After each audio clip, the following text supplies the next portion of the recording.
Hello and welcome. Today I want to talk about my cast on crit strike Volatile Dead Necromancer. I'm going to start by saying I don't advise that most people play this build, which is unfortunate because there's a lot to like about the build and there's a lot that I enjoyed. However, PoE is not the most optimized of games, and the game's performance when playing this build is borderline playable. I can do 60% delirious maps if I don't wear a headhunter and if I don't use an explodey chest. When I get up to 100, things live for just long enough that it becomes almost completely unplayable. If I put on an explodey chest, it becomes almost completely unplayable. If I put on a headhunter, my game just crashes. So while I'd love to recommend this build, I would say go into it with caution, and only go into it if you can afford to switch to something else if the performance is too bad. And if you want to see some builds that I do recommend that you play, or that have very few performance issues, subscribe to the channel, ring the notification bell, and keep an eye out, because as 3.14 approaches, I'm going to be talking about League Start builds like I always do, and I'm going to be talking about things that survive the patch notes, will feel good to play, require minimal gear, and do exceptionally well. Now, maybe you have an i9 or a 3090 or whatever magic that is required to make the game run well with a build like this, and if you do, I absolutely do recommend this build. It was a lot of fun to build, and when I wasn't lagging, it was a lot of fun to play.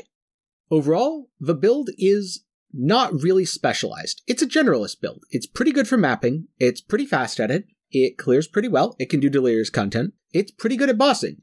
I killed most bosses in the game without issue. The only thing that I had some consistent problems with was the Feared, because the Stygian MTX makes it so I really can't see my feet, and if you can't see your feet on the Feared, you're very likely to eat a Flame Blast or some other fatal mechanic, which could be argued is a learn to play issue.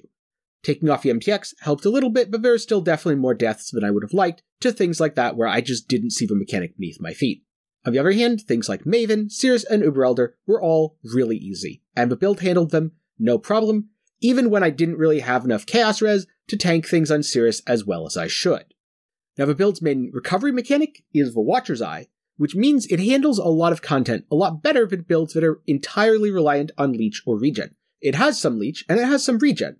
These certainly make it feel even better to play, but it doesn't need them to function, which is always a nice bonus, as there's so many things these days that can reduce or remove your ability to leech or regenerate. So now that I've talked a little bit about the build and why you might or might not want to play it, I'm going to talk about why the Ascendancy. A lot of people, when they think Cast on Crit Strike, they think Assassin, or maybe even Inquisitor these days. Why Necromancer? Necromancer is because I'm using two skills in my main trigger setup, Volatile Dead and Desecrate. And I want to trigger these every 0.13 seconds, which normally requires pretty insane attack speed of around 15 APS. But to get around this, I use the Necromancer Ascendancy. For every corpse that I've consumed recently, I gain attack and cast speed. The cast speed doesn't matter, the attack helps get to that 15 APS. What this means is I don't need a very high attack speed roll on my weapon. In fact, I'm only using 10%, and that's damn near perfect. If I wasn't using the Cinderswallow, it could be a little bit higher, and if you want to make your character more boss-focused, you definitely should make it higher and drop the Cinderswallow. But as I was primarily mapping on the character, I was fine with leaving it as is. The other nice thing about Necro is you can get offerings such as Bone Offering to affect you, which gives me a 40-40 block chance pretty much for free. There's a very slight investment, yes I eat a few corpses, I have plenty of damage to eat a few corpses. And these days it's easy enough to scale crit. So the overall effect is you get a build that is tankier of an assassin, has the same damage, and isn't as reliant on attack speed scaling or a headhunter to get the APS you need for a double skill trigger. Now onto some more specific items. There's a lot of stuff here that I'm not really going to talk too much about because it's not anything special. There's quite a few items that should look pretty standard to you. Things like, well, you're a crit build, so you're using a Diamond Flask. If you get crit cap without the Diamond Flask, then maybe it's better to drop it. But instead of talking more about why a crit build should or shouldn't use the Diamond Flask, I'm going to talk about some of the more unique items. The first of which is the Blizzard Crown. Why a Blizzard Crown? Well, mostly because it adds free damage. I could have easily gone to the Hubris Circlet and gotten a little bit more ES, but I got a significant amount of damage from using the Blizzard Crown base, and I didn't lose that much ES, and I still came up with about 10,000 total ES and life combined. I'm using power charges because I wanted to use power charge scaling to fix my crit. This isn't the only way to do it, this is just the way that I chose. From there, I added elevated damage to spells, and then filled in the suffixes. Yes, it is elevated global crit multi that you see as a suffix. No, that is not worth doing. I was trying to elevate the -9 to -12, But after failing 4 or 5 times, I got annoyed and decided that it was good enough as is. Another noteworthy item is the boots. They have the 14% CDR needed to meet my CDR cap for cast on crit strike. I'm not using an Awakened, I'm using a level 20. The reason for this is it's built into the sword, and 50% chance to avoid elemental ailments. Normally you might think of these both as Shaper modifiers. One is Shaper, the other is Crusader.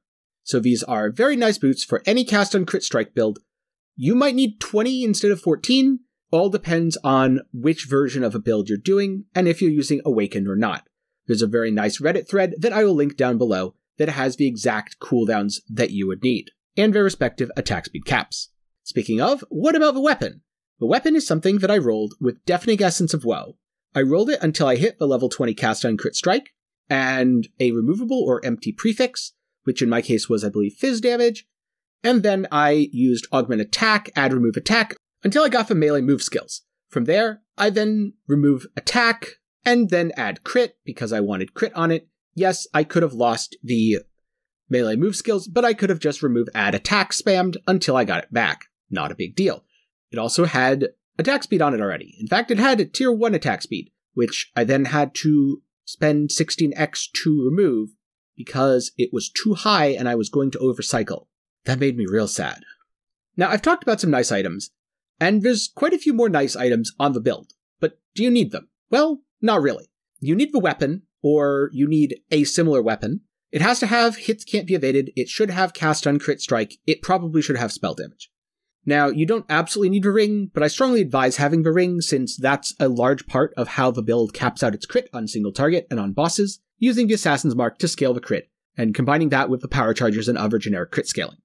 And then finally, the boots. The reason the boots are so important is they fix the cooldown recovery, so the build doesn't just overcycle, and they also provide complete elemental ailment immunity when combined with a craft on the gloves and helmet. Elemental ailments are one of the leading causes of death among exiles. You should do your best to become fully immune to them. If you take nothing away from this video, aside of the fact that PoE is poorly optimized, you should also take away that being elemental ailment immune will save you so many times, especially when you're doing higher tier Delirious content, where an Ignite can become a serious threat to your character. So my question to you is, have you ever found a build that you really wanted to like, but you just couldn't because there's something wrong with the game's performance that made it impossible? And if so, what was that? I'd love to hear your thoughts down in the comments below. Thank you for watching. I hope you enjoyed the video. And special thanks to all of my channel members who help support me so that I can continue to make videos just like this one. Your support really means a lot, and without it, I probably wouldn't be able to make videos of this regularly. If you want to help support the channel, click the membership button or the link down in the comments below. And if you found this video helpful and want to ask me a question in a more interactive setting, I stream at least once a week here on YouTube, and I'd be happy to answer any questions you have relating to this video or any of my other videos. Thank you again, and I hope to see you on stream sometime. Have a great day.